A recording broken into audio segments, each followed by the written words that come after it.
हाय दोस्तों, नमस्कार, प्रणाम। कैसे हैं आप सब। मैं नीलम पांडे अपनी यूट्यूब चैनल में आप सभी दोस्तों का स्वागत करती हूँ। एक बहुत ही प्यारा सा सुहाग गीत लेके आई हूँ। आशा करती हूँ आप लोगों को पसंद आए। प्लीज़ सुहाग गीत पसंद आए तो मेरे चैनल को सब्सक्राइब कीजिए, वीडियो को लाइक कीजिए, शेयर कीजिए, प्यारा सा कमेंट जरूर दीजिएगा। आइए सुहाग गीत का आनंद लेते हैं। कहवा के अति पाती मड़व छवाई जी, कहवा के अति पाती मड़वा छवाई जी, कहवा के सुंदर दुल्हा बियाहन आई जी, कहवा के सुंदर दुल्हा बियाहन आई जी, जनकपुर के अति पाती मड़वा छवाई जी, जनकपुर के अति पाती मड़वा छवाई जी, अयोध्या के सुंदर दुल्हा बियाहने आई जी, अयोध्या के सुंदर दुल्हा बियाहने आई जी,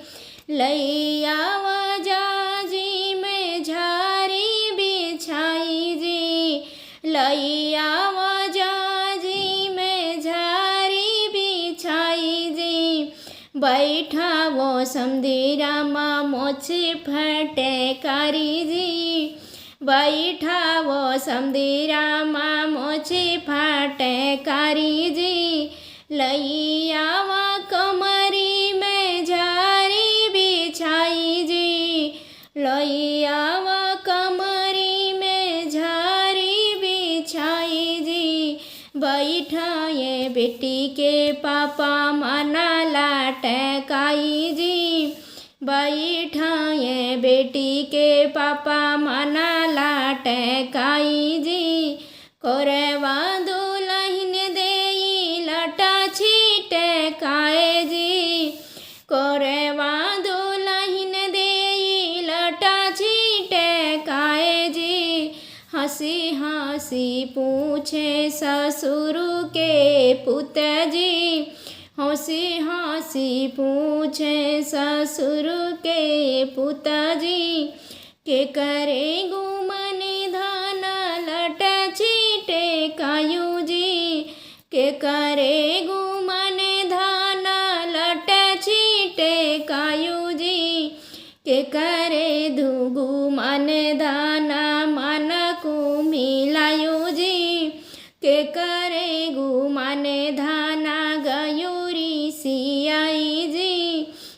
पापा के गु मन स्वामी लटा छिटकाए जी, भैया के गु मन स्वामी गएरी सियाए जी, भैया के गु मन स्वामी गएरी सियाए जी, बाबा के गु मन धाना अब जीनी की हूँ जी, भैया के गु मन धाना अब जीनी की हूँ जी, हमारे गु मन धाना गर भजनायु जी, हमारे गु मन धाना गर भजनायु जी, हमारे गु मन धाना छूटे की सिंदूर भरियु जी, हमारे गु मन धाना छूटे की सिंदूर मांगे भरियु जी,